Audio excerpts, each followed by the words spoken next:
एक व्रत नैना एक ही धर्म एक व्रत नैना काई बचन मन पति पद प्रेमा हो काई बचन मन पति पद प्रेमा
माताओं का परम कर्तव्य होता है, बेटियों का कर्तव्य होता है, जब विवाह हो जाए तो उस दिन से पति ही परमेश्वर होता है।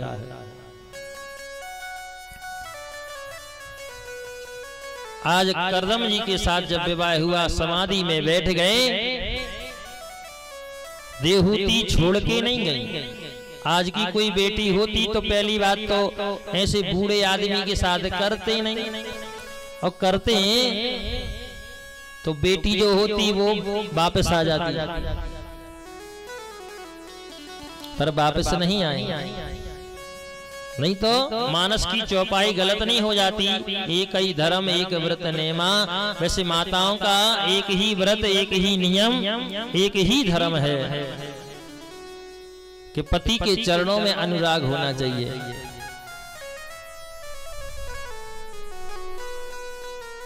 और पहले की माताएं समझाया करती थी, जब विवाह में विदा होती थी तो उस समय बेटियों से कहा करती थी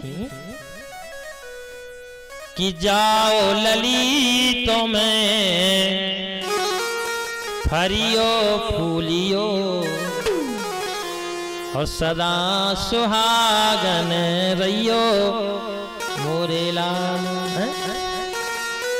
और क्या कहती कि सास ससुर की सेवा करियो और पति की पूजा करियो मोरे लाल। जौन जौन माताओं ने बेटियों के लान जावारी शिक्षा दी है, सो अभी तक निभा रही है। अब पहले एक बात और थी, पहले जब शादी होती थी तो शादियों में मांग नहीं होती। अब बिना मांग की कोनो शादी नहीं हो रही। सुई से तो ब्याह करके जो बंगो हो लो लिया, उससे मांग ही नहीं भरा, टिकड़ी ग्यासी लगा चाहे बाबारी मांग कर ले और चाहे जा भरवा लो।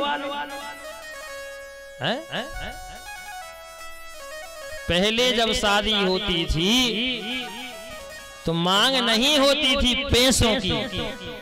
अब शादी में मांग होने लगी तो भरवे बारी बंद हो गई। मांग भरने वाली बंद हो गई। बोलो वृंदावन बिहारी लाल की जय। बोलिए आप लोग बांके बिहारी लाल की, और जोर से बोलो कृष्णचंद्र भगवान की। अब चाहे मांग करवा ले और चाहे मांग भरवा ले, पैसा ले ले हो तो कह नहीं सकत के बहू मांग भरो, के हो सो सुन ले हो। बहू के मांग तो कल रही थी, हमारे पापा से गिनवा तो लाए, अब हम काय भरे नहीं कोनो। और आज की एक और स्थिति बन गई। पहले तो सिटी में हती, अब धीरे धीरे देहात पे भी अटैक कर रही है स्थिति। पहले सिटियों में ब्याह होके जब गई बेटी सो ससुर को पापा बना लो, सास को मम्मी बना ले, जेठ के लाने बड़े भाई साहब, देवर के लाने छोटे भाई साहब, अब बीच बारे भर बच्चे सो क्या दे मंझले भाई साहब बांधो राखी, अब का खो जाने माइक इतना ही सब है। और जब मम्मी पापा तुम आए थे तो मम्मी पापा तो मोड़ियों की पाँव पर थे, पाँव और पल रह जाते।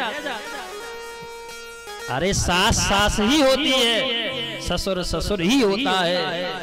हाँ, दशरथ जी ने ये जरूर कहा है कि बहू के लाने बेटी की तरह रखना चाहिए। अब आजकल लोग रखवे के अलावा बातों भूल गए, बेटी यही मानने लगे।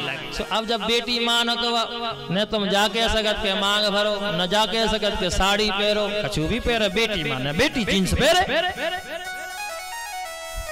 बोलो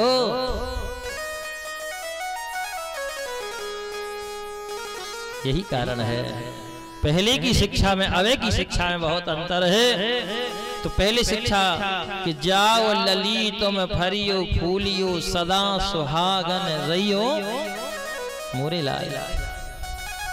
अब आजकल तो कहीं कहीं माताएं शिक्षा दे देती हैं, कछु डरज्जू ने पैसा दया है, हाँ 10-20 लाख दे तो डरा के नहीं रहने कि जाओ लली तुम लड़ियो भिड़ियो, और अगर सास ज्यादा करे तो घरे आ जाइयो मोरे लाल हम हैं। तो कारण ये है उल्टा कर दिया सीधा सा था पहले। तो कहने का तात्पर्य माताओं को नहीं बोलना चाहिए जब बेटियां की विदा में शिक्षा ऐसी देना चाहिए कि अच्छी मांग भरो, बढ़िया से रो, सेवा करो। अब सेवा कीने के हो तो फिर काय की के हो, चूल्हो अलग धरियो मोरे लाल। साल ही भर होते और चूल्हे अलग हो जाते, बहू अलग बना रही, सास अलग, ये करूँ तो ब्याह। कहने का तात्पर्य यही है, देहूती वापस नहीं गई। देहूती के जो पति हैं वे 60 साल के हैं, पर इनने सोच लिया कि जहां हमारे पिताजी ने हमें बांध दिया हम वहीं रहेंगे, अब चाहे मरे चाहे जिए। कछु दिन तो इनके लाने खावे नहीं मिलो, पानी पीवे नहीं मिलो, पत्ता खा के रह रही हैं। हाँ? इतना त्याग कोई नहीं कर सकता। लेकिन देहूती ऐसे है कि हम अपने शरीर की आहुति भले दे दें लेकिन घर नहीं जाएंगे, क्योंकि बेटियों की विदा जब होती है तो डोली जाती है पिता के घर से और अर्थी जाती है पति के घर से। तो इसके बाद सुखदेव जी कहते देहूती वापस नहीं आई। कई वर्षों तक इंतजार करती रही, कभी तो जागेंगे कभी तो उठेंगे, और देहूती बिल्कुल लकड़ी की तरह सूख गई। जब कई दिन इन्हों खावे नहीं मिलो, सूख गई, फिर भी अपने पिता के घर नहीं गई। और जैसे ही कुछ दिनों के बाद में, कई दिनों के बाद में इनके पति देव जागे, ऊपर से पता है का कह रहे, कौन हो तुम, कहां से आई तुम, परिचय का है। आज को कौन हो तो पहली बात तो इंतजार न कर, तो इंतजार कर तो और ऐसी बातें करती सो तो सुना देती, पर कुछ नहीं कहा। बोले हम आज से कुछ समय पहले हमारे जो पिताजी हैं वो तुम्हारे साथ विवाह करके गए थे। बोले अब तक तुम घरे नहीं गए। बोले अगर घर जाती तो क्या सार था, इसलिए हम यहीं आपकी सेवा करती रही। और जैसे ही सेवा करती रही, बोले खाती क्या रही, बोले पत्ते। बताइए पत्ता खा के रही है। इसके बाद श्री सुखदेव जी कहते हैं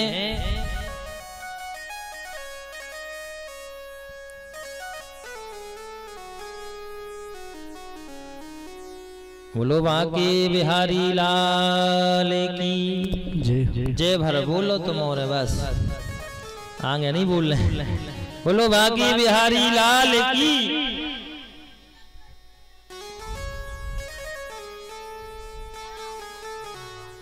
अब यहाँ पर देहूती के माध्यम से समय व्यतीत जब हुआ तो करदम जी इतने तपस्वी थे कि भले 60 साल के थे और ये 16 साल की थी, लेकिन जब एक सरोवर में डुबकी लगाई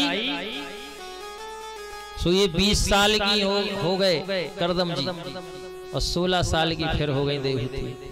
आगे क्रम बढ़ा तो इनके यहाँ 9 कन्याओं का जन्म हुआ, जिनमें से एक बेटी का नाम है अनसुईया। जैसी मैया वैसी बिटिया, सबको पता है अनसुईया। और उसके बाद में 10वीं संतान हुई जिनका नाम है कपिल देव। और कपिल देव ने ही देहूती माता को सांक शास्त्र की कथा सुनाई, अपने बेटा से ही भागवत सुन ली। ये जरूरी नहीं है कि अलग से ही कोई ज्ञानी बुलाया जाए, घर में भी तो कोई ज्ञानी हो, उससे भी ज्ञान लेना चाहिए। पहले घर घर में रामायण पढ़ी जाती थी, लोग सुनते थे। अब पढ़ना भी बंद है तो सुनना भी बंद है। बड़े विचार की बात है।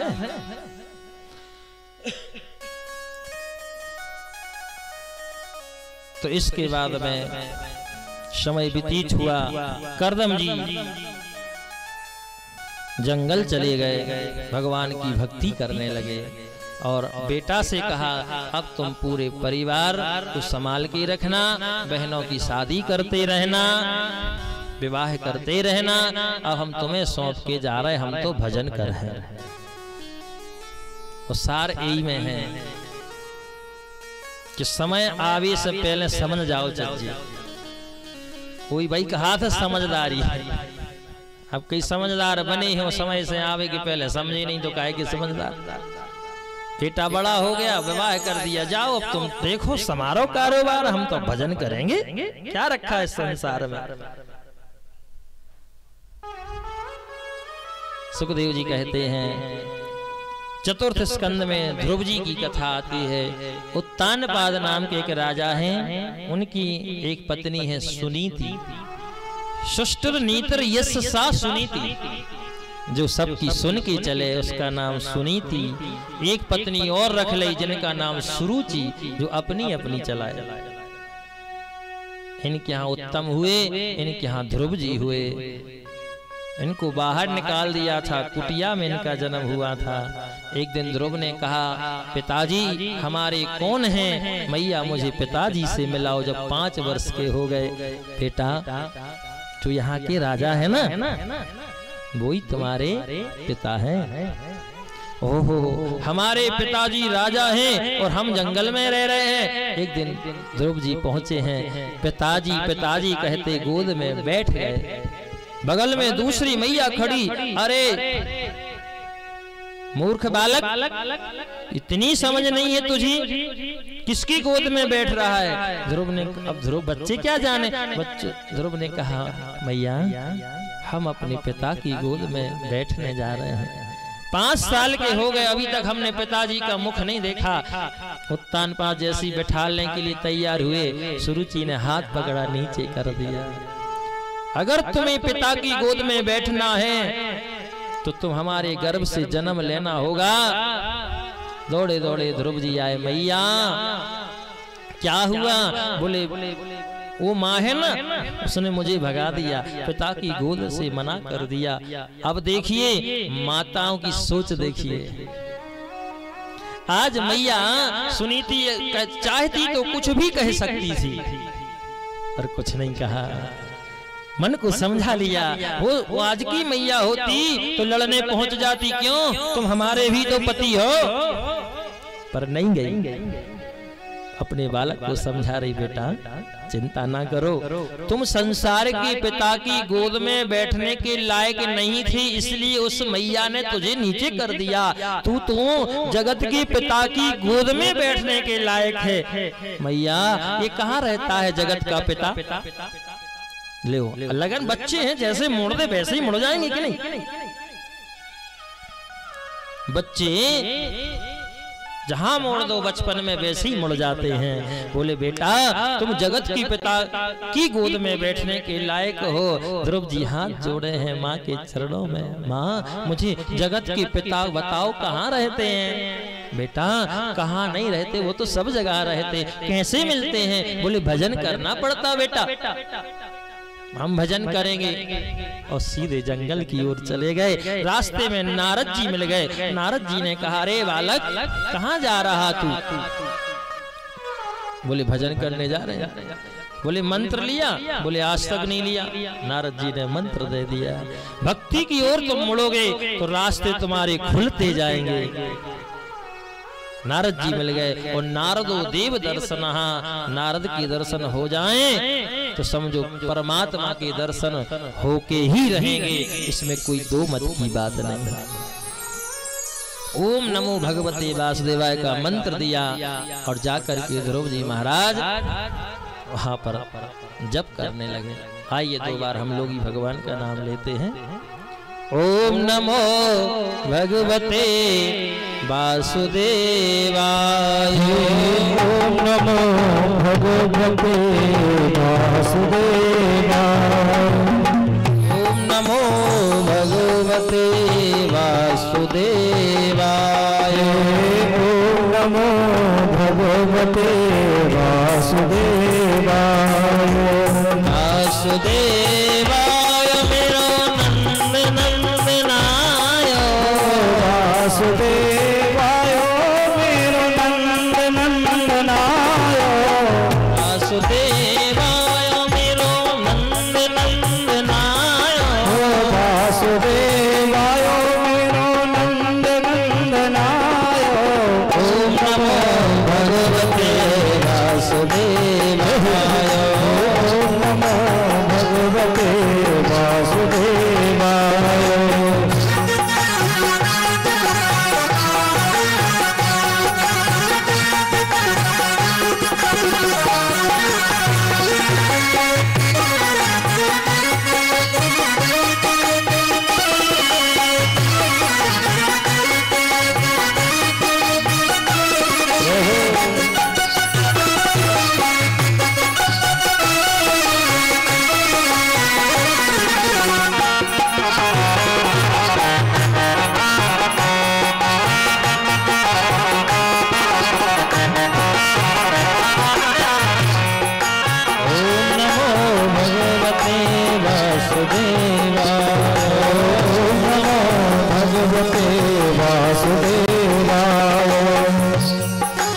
तिला रात्रि प्राप्ति कपित्थिवारास आत्मवृत्त्यानुसारेण मासं नित्यं चरन् हरि। ओम नमो भगवते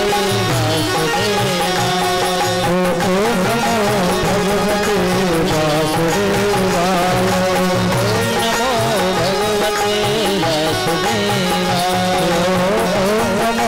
भगवते वासुदेवाय। धीरे धीरे भजन चल रहा है और 3 महीना हो गए।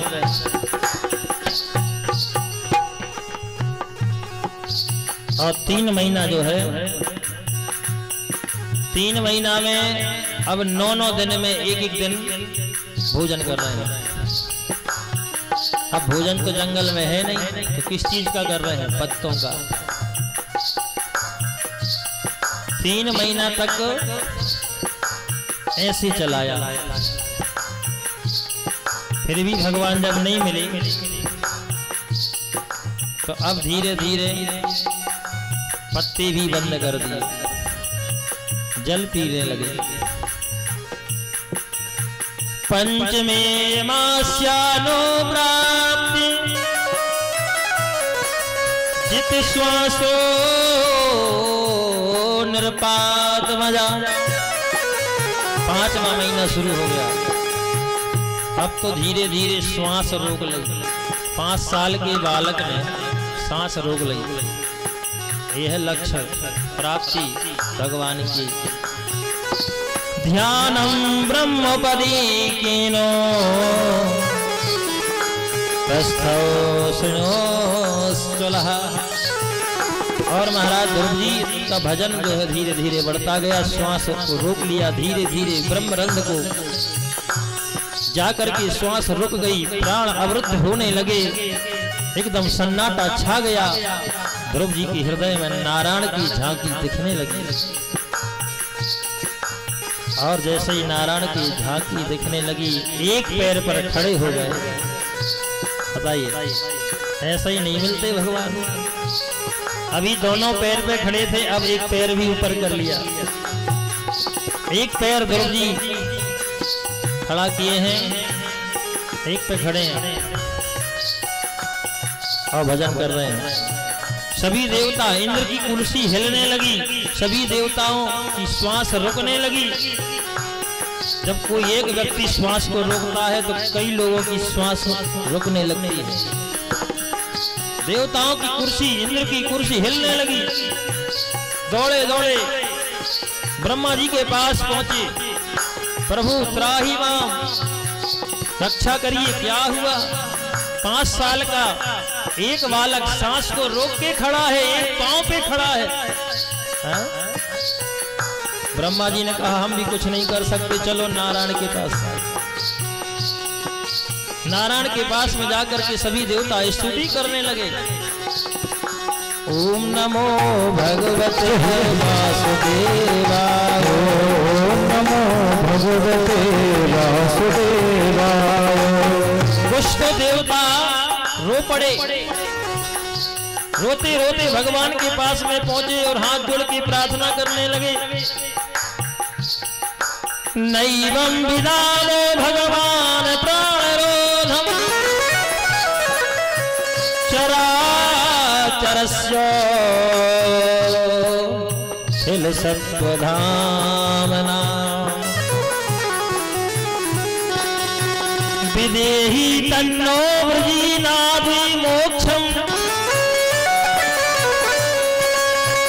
प्राप्तं वयं त्वं शरणं शरण्यं। प्रभु हम आपकी शरण में हैं, बचाओ बचाओ। नारायण ने कहा क्या हो गया, क्यों चिल्ला रहे हो? बोले बस आपको पता नहीं है, आपका भक्त आपके इंतजार में मर रहा है और आप जा नहीं रहे हैं। सांस को रोक के बैठा है, एक पांव पे खड़ा है। भगवान कहते हैं अरे गरुड़ चलो जल्दी। गरुड़ पर बैठे भगवान दौड़ लगा देते हैं। यहाँ पर झांकी देखी, 5 साल का बालक एक पांव पे खड़ा है, श्वास को रोक करके भगवान देख के हंसने लगे। वारे भक्त, अबे तक तो हमने बूढ़े बूढ़े सियाने सियाने भक्त देखे, छोटे तो पहली बार देखे। धन्य है रे भक्त, इतनी हट पकड़ ली तूने मुझे पाने की। ओम नमो भगवते वासुदेवाय, ओम नमो भगवते वासुदेवाय, ओम नमो भगवते वासुदेवाय, ओम नमो भगवते वासुदेवाय। वासुदेवाय मेरो नंद नंदनाय, वासुदेवाय मेरो नंद नंदनाय, वासुदेवाय मेरो नंद नंदनाय, ओ वासुदेवाय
पर भगवान देख करके ही रह गए नन्ही से बालक को।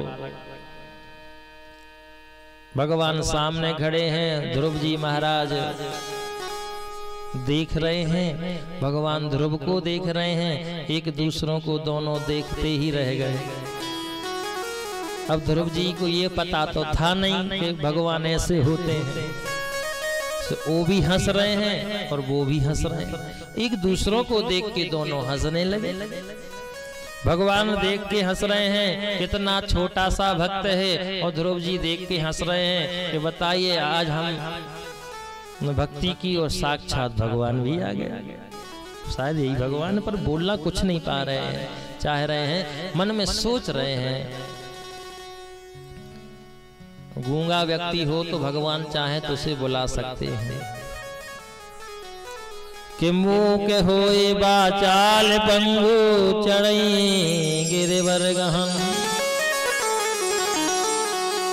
भगवान चाहे तो मुँह को होए बाचाल, और गूंगा व्यक्ति बोलने लगता है, पंगु गिरिवर चढ़ही गिरिवर गहन।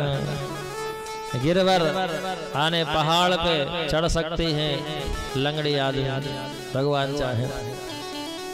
जा सुकृपा सो दयाल द्रवहु सकल कलीमल कि मूकम करोति वाचालम पंगु लंघ्यते गिरिम यत कृपा तब हम वंदे परमानंद माधव। भगवान शंख लिए थे, कपूल माने गाल पे स्पर्श किया, तब ध्रुव जी बोले कौन हो? बोले जौन के इंतजार में तुमने इतना त्याग किया, हम वही हैं। अच्छा, तुम जगत के पिता हो, जगदीश्वर हो? हाँ, तो हमें जल्दी गोद में बैठा दो। भगवान ने देखा बारे कितने बच्चे भोले होते हैं। आज का कोई इंसान होता तो कि तुम चलो अच्छी मिल गए, चलो अब हमारा जो दे दी वो दे दी फलाना देम का जो कछु भी, पर क्या मांगा? बस हमें गोद में बिठा लो। बस मेरी मैया ने कहा था कि तुम जगत के पिता की गोद में बैठने के लायक हो, तुम जगत के पिता हो तो हम मुझे जल्दी गोद में बिठाओ। भगवान ने कहा धन्य है, तुरंत ध्रुव को उठाया है और गोद में बैठा लिया और सिर पे हाथ फेर रहे हैं। यह सौभाग्य, यह त्याग, यह तपस्या, यह भाव, यह लगन है ना। ध्रुव जी से कहा और कछु चाहिए? ध्रुव जी ने कहा अगर देना है तुम एक काम करो, जो हमारी मैया है ना जिसने हमें पिताजी की गोद में से बैठने से मना किया था, उस मैया के यहाँ बच्ची नहीं है, उसके यहाँ एक बच्चा हो जाए। उस माँ ने इस प्रकार से ठुकराया था कि ध्रुव की अलावा अगर कोई और होता तो द्वारा मुड़ के नहीं जाता। पर हमारा भी कहना है, आपको व्यक्ति भले ही कितना ठुकराए, और अगर आप अच्छा करते हैं तो उसके साथ अच्छा ही करना। ध्रुव को ठुकरा दिया, भगा दिया उस माँ ने, लेकिन क्या मांग रहे भगवान से? मेरी जो मैया दूसरी है ना, इसने मुझे भगाया था, मुझे दुख नहीं है। अगर वो मेरी मैया भगाती नहीं तो आज आप कैसे मिलते? कभी कभी तो ये किसी के शब्द एक वरदान बन जाते हैं। और उस मैया को एक बालक देना। सुरुचि के यहाँ उत्तम का जन्म हुआ, पर सुरुचि समझी नहीं इस बात को कि जिस बेटा को हमने भगा दिया उसी बेटा की क्रियाओं से तब से ये बालक मुझे मिला। तो व्यक्ति को ऐसी मार मारो दिमाग कि लगे तो पर दिखे ना। ज्ञान की मार है, अंत में भगवान चले जाते हैं। ध्रुव जी ने दर्शन किए हैं, आगे समय व्यतीत होगा। इनके ही बेटा होंगे विरोचन, उनकी बेटा होंगे राजा बलि। ध्रुव जी महाराज ने 36,000 वर्ष तक राज किया। जब ध्रुव ने कुछ नहीं मांगा तो भगवान ने कहा, तुम्हारे लिए हम अटल पद देते हैं उत्तर दिशा का। उत्तर दिशा में जब शादी विवाह होते हैं तो खवास जो होते नाव लोग वो चावल फेंकते हैं। बोले शादी का साक्षी कौन है? सूर्य होंगे, दिन भर रहेंगे, रात में लड़ाई हो गई तो कौन साक्षी होगा? बोले चंद्रमा, वो रात में रहेगा, दिन में नहीं रहेगा। रिश्तेदार बोले आज हैं कल चले जाएंगे। तो ओरिजिनल साक्षी कौन होता है? वो है ध्रुव। ध्रुव तारे जिसे बोलते हैं, ये अटल हैं, निश्चय हैं और ये साक्षी हैं। इनके सामने शादी हुई है। अगर कोई व्यक्ति तोड़ने की भी सोचेगा तो ध्रुव महाराज साक्षी हैं। ऐसे व्यक्ति को ऐसा दंड देंगे कि समझ में आ जाएगी। तो समय लगता है, लेकिन थोड़ा सा समय तो लगता है, टाइम लगता है, लेकिन समझ में जरूर आ जाती है। तो इंतजार करना चाहिए। इसके बाद समय व्यतीत हुआ। श्री सुखदेव जी महाराज कहते हैं, अभी हम और आप उत्तानपाद की कथा सुन रहे थे। इनके दूसरे भाई हैं जिनका नाम है प्रियव्रत। प्रिय माने अच्छा, व्रत माने प्रतिज्ञा। व्रत का मतलब भूखा रहना नहीं है, व्रत का मतलब प्रतिज्ञा। बोले आज हम प्रतिज्ञा लेते हैं कि आज हमें अन्न नहीं खाना है। अन्न नहीं खाओगे तो आपका शरीर ठीक रहेगा। अब भगवान ने अन्न तो खाने के लिए बनाया है, आत्मा को सताना कुटाना है थोड़ी की। उन्होंने कहा अब तुम रहे उपास और चूहा लौट रहे पेट में। भगवान कह रहे सच तो खाओ, मन धरो भोजन में। तो ऐसा नहीं है। प्रिय माने अच्छा, व्रत माने प्रतिज्ञा। बोले प्रतिज्ञा ले लो आज हमें भोजन नहीं करना, या शाम को करना, एक टाइम करना तो या नहीं करना, बस। बोले जब तक हम भगवान की सेवा भक्ति पूजा ना कर लेंगे जब तक हम भोजन नहीं पाएंगे। ऐसा भाव होना चाहिए। तो ये प्रिय व्रत का मतलब है प्रतिज्ञा, संकल्प। कोई भी प्रतिज्ञा ले लो, कोई भी संकल्प ले लो, जब तक वो पूर्ण ना हो जाए तो बार बार रहे भूखे रहो, चाहे हो सकता है इससे भी पूर्ति हो जाए। ध्रुव जी तो पत्ता खा के रहे, वो भी छोड़ दिए, फिर श्वास बंद कर दी। तो ये पाने की इच्छा से हम लोग प्रतिज्ञा लेते हैं। व्रत का मतलब भूखा रहना नहीं है। प्रतिज्ञा संकल्प। जब तक हम संकल्प नहीं लेंगे जब तक हमारा कोई कार्य सिद्ध नहीं होगा। इसीलिए तो हर चीज में संकल्प होता है। पूजा जब हम लोग करते हैं ना, पंडित जी लोग सुबह सुबह कराते हैं तो सबसे पहले कहते संकल्प ले लो। माने हम प्रतिज्ञा कर रहे हैं कि हम गणेश की पूजा करेंगे, अंबिका की पूजा करेंगे, वरुण की पूजा करेंगे, नवग्रह की पूजा करेंगे, जो जितनी पीठें बनी उन सबकी पूजा कर रहे हैं, हम प्रतिज्ञा ले रहे हैं। एक वो संकल्प होता है। लास्ट वाला संकल्प होता है दक्षिणा वाला। बोले पंडित जी ने इतने दिन मेहनत की है, अब इनको दक्षिणा देना चाहिए, वो अलग संकल्प है। ये जो रोज रोज होता ना सुबह सुबह, आप भी अपने घर में बैठो पूजा करने तो अपने हाथ में हथेली में जल लेना और 3 बार विष्णु कहना और संकल्प लेना, हे कन्हैया आज हम आपकी सेवा कर रहे हैं, उसमें जो भी त्रुटि बने उसे क्षमा करते रहना। और हम संकल्प ले रहे कि हम पूजा कर रहे हैं, और पूजा करने का जो फल मिले प्रभु हम इनको देना। ये संकल्प है। और संकल्प नहीं लोगे, भगवान को उठाओगे, नहवा दोगे, चंदन लगाओगे, तिलक लगाओगे, पूजा करो दोगे, आरती कर दोगे, मिलेगा, लेकिन गारंटी नहीं है। इसीलिए संकल्प होता है। हाथ से पूजा करो, संकल्प करो। भले आपको नहीं आता संकल्प बोलना तो 3 बार विष्णु विष्णु कहना, मन की कामना भगवान के सामने करना और पूजा करना। फिर देखो वो आपकी पूजा सार्थक मानी जाएगी। तो प्रिय माने अच्छा, व्रत माने प्रतिज्ञा। प्रतिज्ञा का नाम संकल्प। जैसे आज हम लोग प्रतिज्ञा लाएं कि हमें 7 दिन तक कथा सुननी है कि नहीं? प्रतिज्ञा कोई कोई प्रतिज्ञा लाए कि भाई हमें तो भाई 12 बजे तक सब काम करना है, 2 से कथई में जाना, ये भी एक प्रतिज्ञा है। तो अगर इस प्रतिज्ञा को आप लिए हैं, इसको करेंगे तो इसका फल मिलेगा। इनके बेटा हुए प्रियव्रत के पुत्र हुए नाभि, और नाभि से हुए ऋषभदेव, और ऋषभदेव के यहाँ 100 बेटा हुए, और जिनमें से 100वां जो बेटा है उनका नाम है भरत।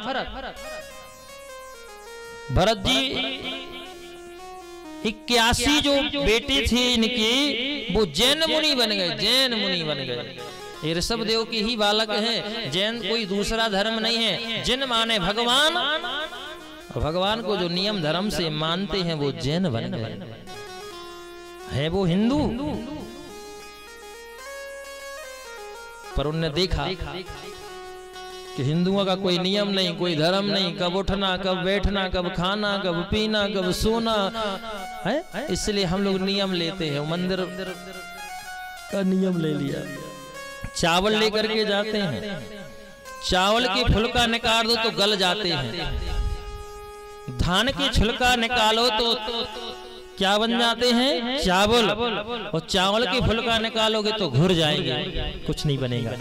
इसलिए हर पूजा में चावल की जरूरत। उसका नाम एक और है, अक्षत। चावल के का नाम है एक अक्षत, माने चावल बनने के बाद में इसका सीधा क्षय हो जाएगा, लेकिन आगे कुछ नहीं होगा। चावल की बोनी नहीं होता है, काय की होता है, धान की छिलका निकल गया तो उसका नाम अक्षत, और जो चढ़ाएगा उसका कभी अक्षय, माने वो बना रहेगा, उसका कभी क्षय नहीं होगा। बोलो वृंदावन बिहारी लाल की जय। इसलिए अक्षत चढ़ाए जाते हैं। चावल हर पूजा में चलते, अपनी पूजा में भी तो चलते हैं, ऐसे उनकी पूजा में।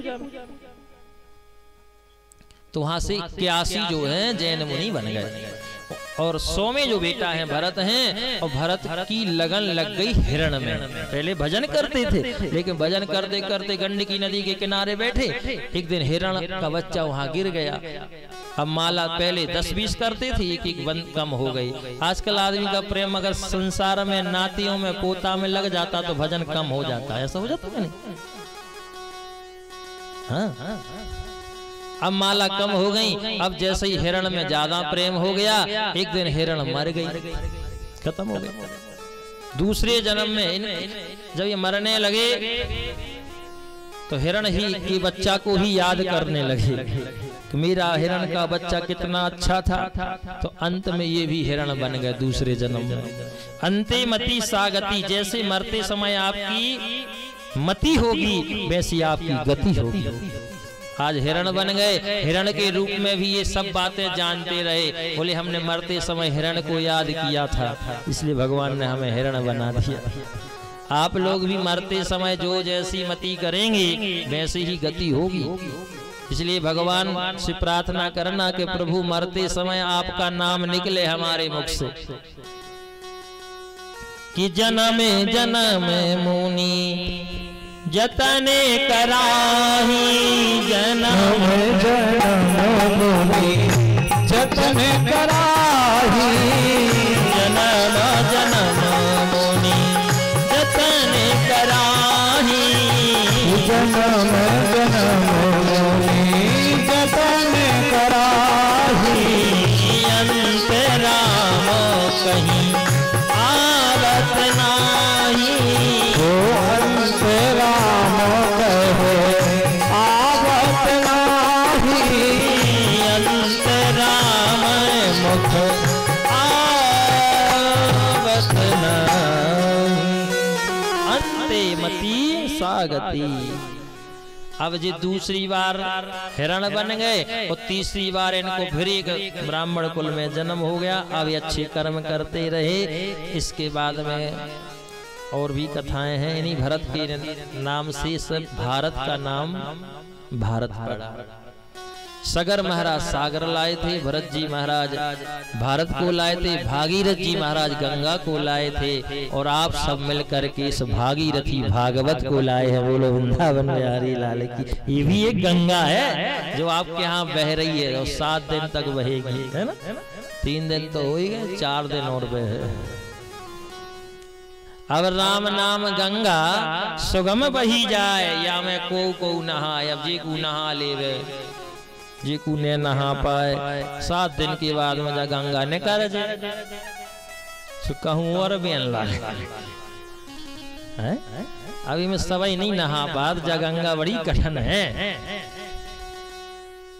तो जो नहीं आ पाए हैं भी 4 दिन हैं अबे, सो डुबकी खूब लगाओ। कथा रूपी गंगा बह रही है, राम नाम गंगा सुगम बही जाए, या मैं को नहाए। इसके बाद समय व्यतीत हुआ, 28 प्रकार के नरकों की कथा आई है। जो जैसे नरक कर्म करेगा वैसे नरकों में जाएगा, नहीं तो भी नरक खाली न पड़े रहे। अब आप और बताओ, आज तक जितने व्यक्ति गए हैं,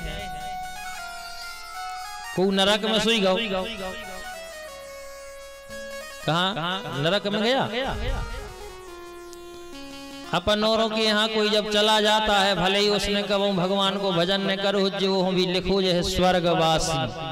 अत्यंत दुख के साथ सूचित करना पड़ रहा है कि हमारे फलाने ठिकाने का स्वर्गवास हो गया है।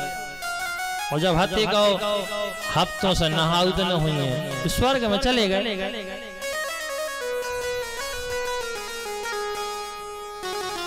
कर्मों से लिखेंगे, अच्छे कर्म करी तो लिखेंगे स्वर्गवासी। और पता ही है जब तुम्हारे लाने के गलत कर्म जीवन में गलत ही गलत कर दो, अच्छी करो नहीं है तो लिखा दो नरकवासी। मनो वो किला न भी लिखो जो स्वर्गवासी का। तो कहने का मतलब यही है, 28 प्रकार के नरक बने हैं। जो जैसे कर्म करेंगे वैसे नरकों में जाएंगे, अच्छे करेंगे तो स्वर्गवासी हो जाएंगे।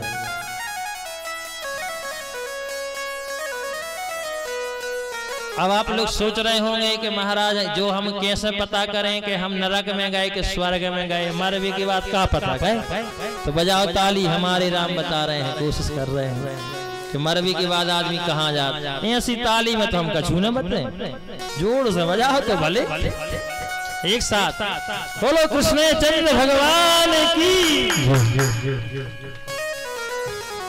कोई मैया तो कह रही महाराज तुम बिल्कुल नहीं बताओ, हम बजे हैं।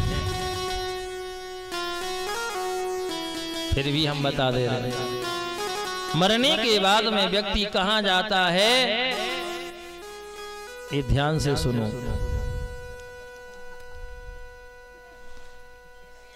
तो यहाँ पर सुखदेव जी कहते हैं, सुनिए, नरक में कौन जाता है और स्वर्ग में कौन जाता है? तो कहते हैं एक बार की बात है, एक गुरु थे, ध्यान से सुनिए, एक गुरु थे और एक गुरु का शिष्य था। तो जैसे ही शिष्य ने गुरु जी को प्रणाम किया, बोले शिष्य तुम हमारे बहुत अच्छे खास हो, प्रिय हो, एक काम करो तुम आज पता लगा के आओ, और जब तक तुम पता नहीं लगा पाओ हमारे तने अज्जू पता लगा के आओ कि मरवी के बाद व्यक्ति स्वर्ग जाता है कि नरक जाता है। शिष्य ने कहा अरे राम राम जी कोई बता सकता?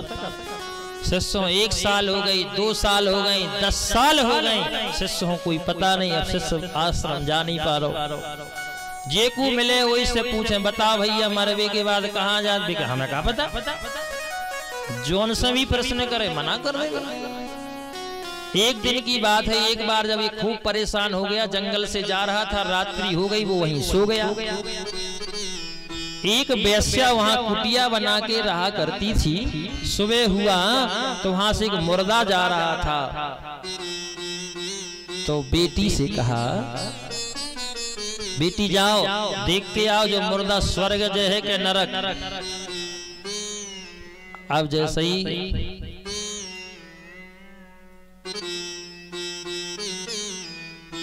बेटी आई और बेटी ने कहा मैया ये जो मुर्दा जा रहा है ये स्वर्ग जाएगा।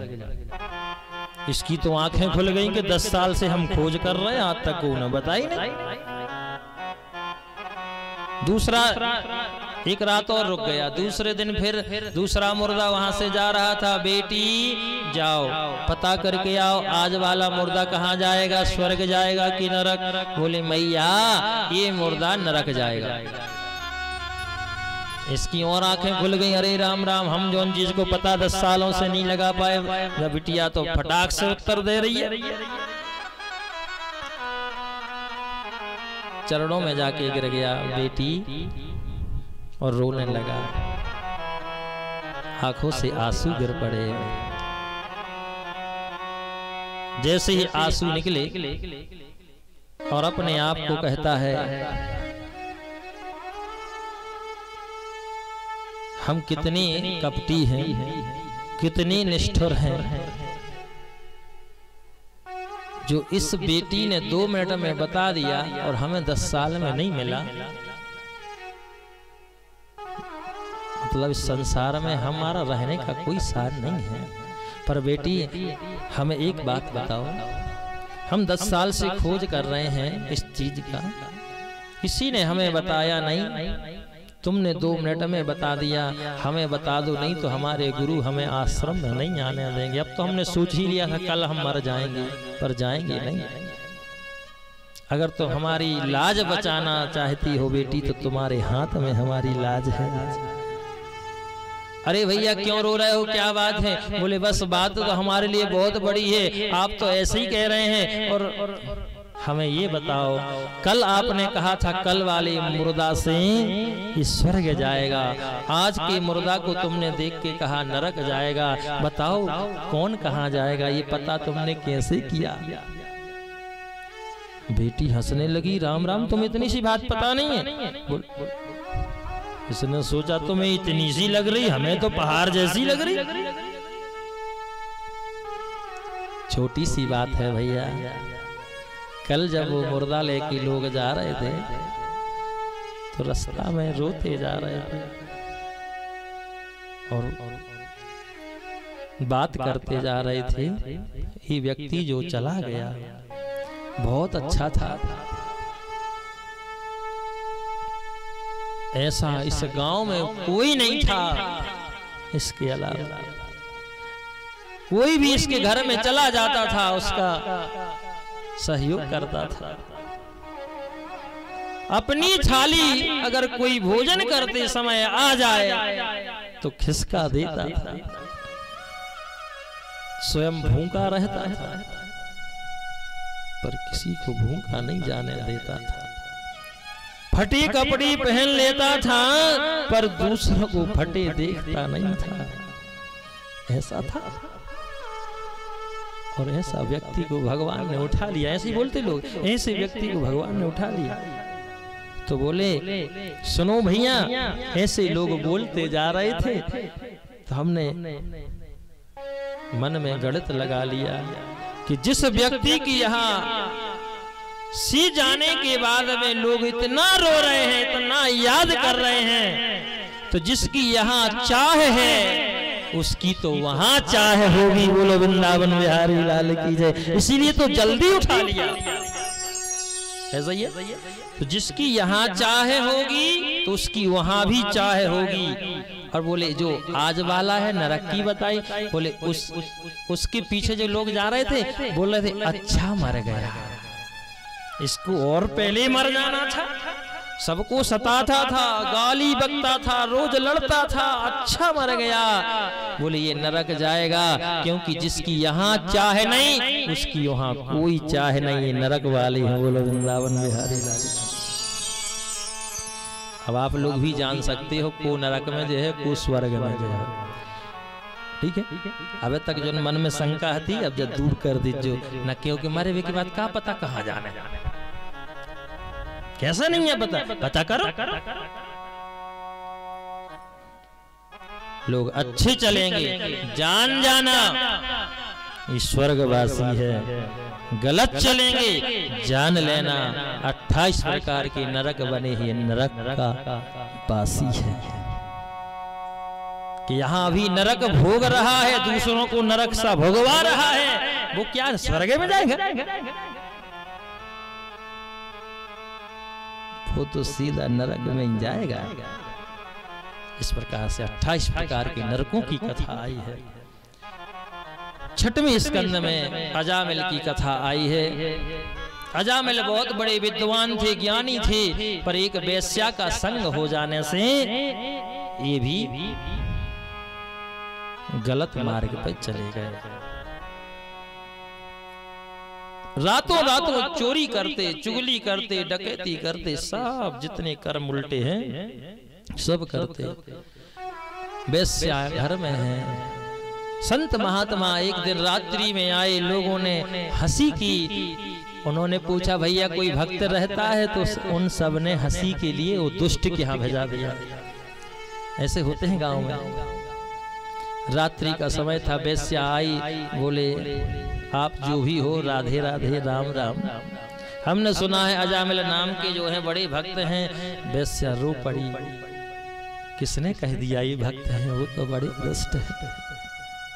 क्या चाहिए महाराज? सु मांग लो, आटा सीधा सामान सु ले लो। हम हैं वेश्या, हम आपको बना के तो खवा नहीं सकते, क्योंकि मेरी मैया ने मुझसे बचपन में कहा था बेटी मार्ग कोई भी अपनाना पड़े जीवन में अपना लेना, पर कभी ब्राह्मण और संत से कभी झूठ नहीं बोलना।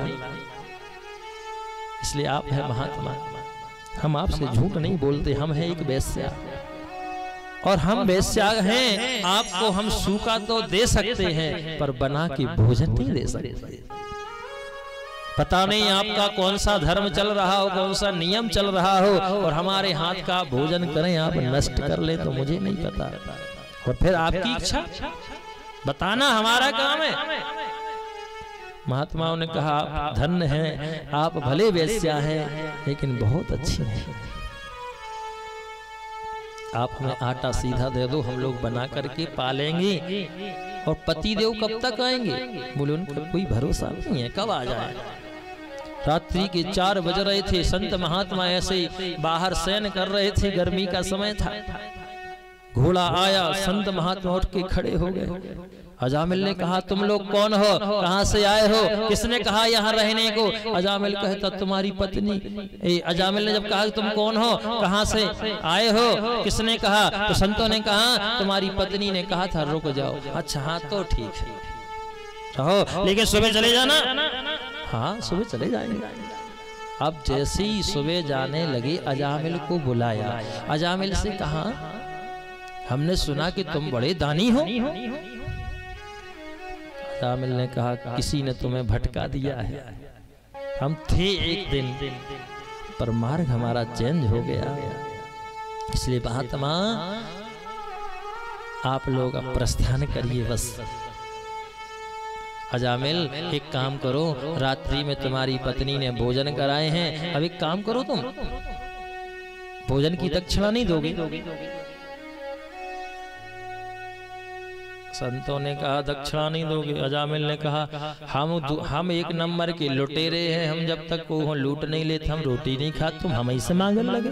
जाकर हम तुम्हारा लोटा सोटा घोटा नहीं छोड़ा रहे हैं, हम इतना सम्मान कर रहे हैं आपका जब से आप संतों ने कहा हम आपसे दक्षिणा नहीं मांग रहे हैं, धन नहीं मांग रहे हैं और कुछ नहीं, तो फिर क्या चाहिए? बोले बस आप तो एक वचन हमें दे दो, करोगे? अजामिल ने कहा हाँ कर लेंगे, बताओ। जब डकैती कर सकते हैं, लूट सकते हैं, तो अब इससे बड़ो कौन सा काम हुई है,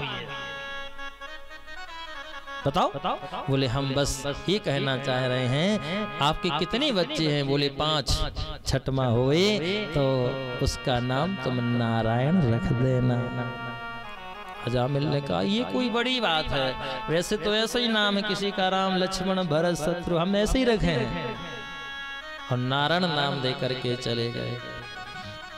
संत हो चाहे ब्राह्मण हो, आप लोग भले अपनी मन से कुछ भी सोच लीजिए, लेकिन वो हराम का नहीं खाते हैं। ये लोगों की मानसिकता समाज में बन गई है कि संत ब्राह्मण हराम का खाते हैं। अब आप लोग ही बताओ, खाते हैं ब्राह्मण हराम का? अरे पहले उतनी मेहनत कर देते हैं, उतनी कथा सुना देते हैं, उतना तुम्हारे घर में भजन कर देते हैं, जब जाके कभी पाते हैं। ऐसा भाव नहीं होना चाहिए किसी का भी। हराम का कोई नहीं खाता, सब अपनी अपनी मेहनत का खाते हैं। अब मेहनत जो जिसको लायक जैसा भगवान ने बनाया वैसे ही तो मेहनत करेगा, पर बिना मेहनत का कोई नहीं देता। देता हो तो बताओ। आज एक भिखारी भी अगर दरवाजे पर आएगा तो उसको 2-5 मिनट भगवान का नाम लेना पड़ेगा, और नहीं लेगा तो आप ये कहोगे अरे कछु भजन सवार सुनाओ तो फिर हम कछु देवे, है ना। और वो भी भिखारी जब आपका दान लेगा तो आपसे पूछेगा आपका नाम क्या है, तो आप लोग बच्चों का बता देते हैं राम या कोई भी, तो वो क्या बोलता है, राम के दान गंगा लो जाए के अरे मोरे राम, कहते कि नहीं। वो भी हराम का नहीं खा रहा है। आपका दान गंगा तक भेजा दिया, वहां पहुंच गया कहने से। अब भले ही वो कुछ भी करे, उसका धर्म उसके हाथ में। बिना भगवान के नाम पे कोई नहीं खा रहा है, सब भगवान के नाम पे खा रहे हैं। आप भी तो नौकरी नहीं मिलती, भगवान ही से तो मांगते हो, मांगते कि नहीं। किराने की दुकान वाला अगरबत्ती लगाता है, भगवान आज खूब दुकान चले हमारी, ऐसा ही है। ऐसा हर व्यक्ति है जो बिना भगवान से कहे बिना रहता हो, तो सब भगवान ही चला रहे व्यवस्था। नारायण नाम रख दिया, और यहाँ पर जैसे ही मरने लगा अजामिल, तो खेलते हुए बालक को बुलाया, बेटा नारायण। उसने तो नहीं सुना क्योंकि छोटा था, पर जगत के पिता नारायण ने सुन ली बात कि मेरा भक्त मुझे पुकार रहा, जाओ द्वार पालो, उसको बचाओ। वहां से आ रहे हैं यम के दूत, यहाँ से भगवान के द्वारपाल, दोनों रास्ता में मिल गए, और ये पड़ा पड़ा दृश्य देख रहा है। द्वारपालों ने कहा कहाँ जा रहे भैया, यम के दूतों। बोले अजामिल को लेने जा रहे हैं। आप कहाँ जा रहे हैं? बोले हम बचाने जा रहे हैं। मार करके भगवान के द्वारपालों ने यम के दूतों को भगा दिया। यमराज के पास खाली पहुंचे। यमराज ने पूछा क्यों रे, कहाँ है अजामिल? अरे महाराज आप अजामिल की बात करते हैं, भगवान है कोई नारायण, उन नारायण के द्वारपाल आए, हमने खूब हमें सताया है, पिटाई की है, और आप कह रहे हैं लेके। उनने मुझे मना कर दिया, नहीं ले जा सकते। यमराज ने हाथ दबा दिया, नारायण का नाम नहीं लेना, नहीं तो जितने नरक में डरे हैं ये सुन लेंगे तो सुन के ही स्वर्ग चले जाएंगे। बोलो वृंदावन बिहारी लाल।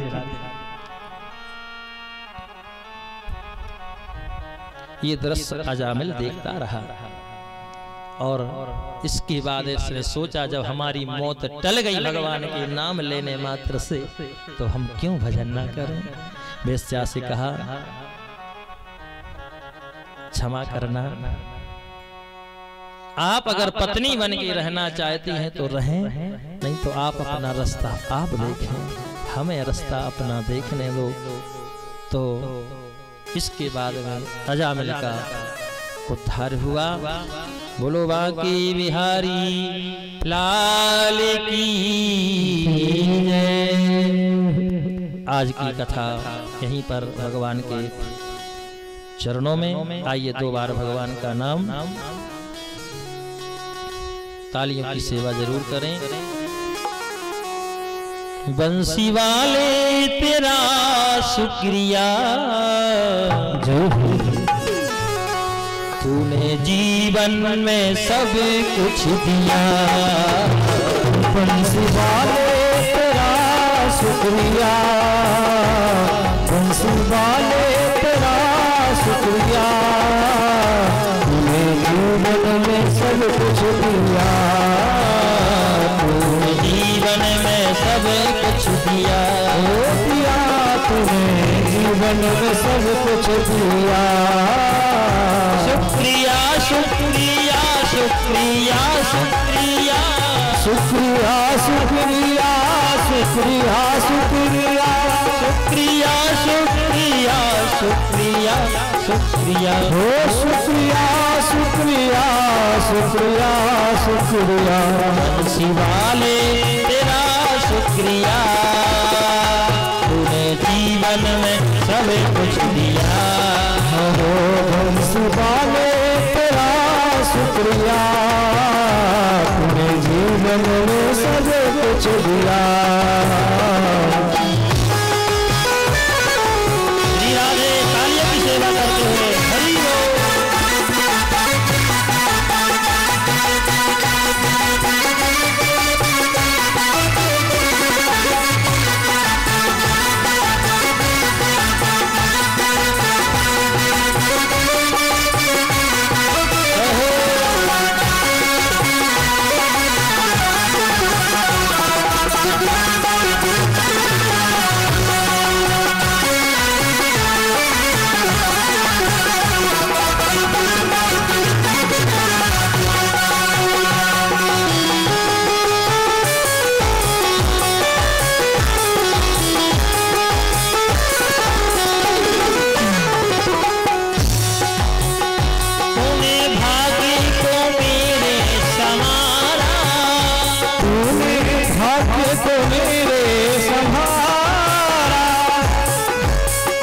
मुश्किल तो दिया सहारा वो आई मुश्किल तो दिया है सहारा हाथ सर पर मेरे रख दिया वो हाथ सर पर मेरे रख दिया प्रिया शुक्रिया हो बंसी वाले तेरा शुक्रिया बंसी वाले तेरा शुक्रिया जीवन में सब कुछ दिया तूने जीवन में सब कुछ दिया प्रिया शुक्रिया बंसी वाले तेरा शुक्रिया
तेरी कृपा से है भक्ति पाई हो, तेरे पास है भक्ति पाई, तेरी खुशियों से भर भर दिया,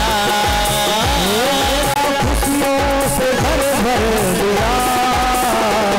प्रिया शुक्रिया शुक्रिया बंसी वाले तेरा शुक्रिया, शुक्रिया बंसी वाले तेरा शुक्रिया, बंसी वाले तेरा शुक्रिया, बंसी वाले तेरा शुक्रिया, प्रिया शुक्रिया शुक्रिया शुक्रिया शुक्रिया शुक्रिया शुक्रिया।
दिया, प्यार जीवन में अब भर दिया।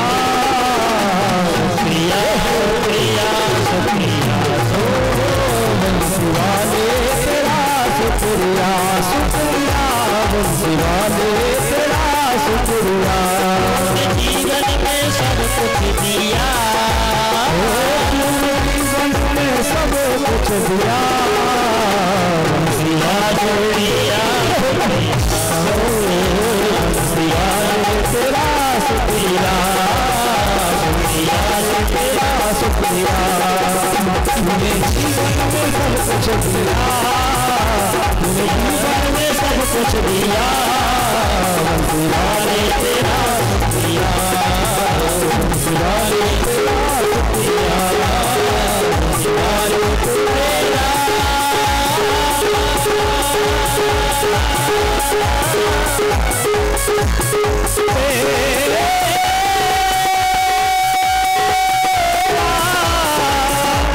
शुक्रिया। हो घनश्याम तेरा शुक्रिया, तूने जीवन में सब कुछ दिया। बंसी वाले तेरा शुक्रिया, बंसी वाले तेरा शुक्रिया, बंसी वाले। सही भक्तजन खड़े हो जाएंगे, आरती करेंगे। बोलो वृंदावन बिहारी लाल।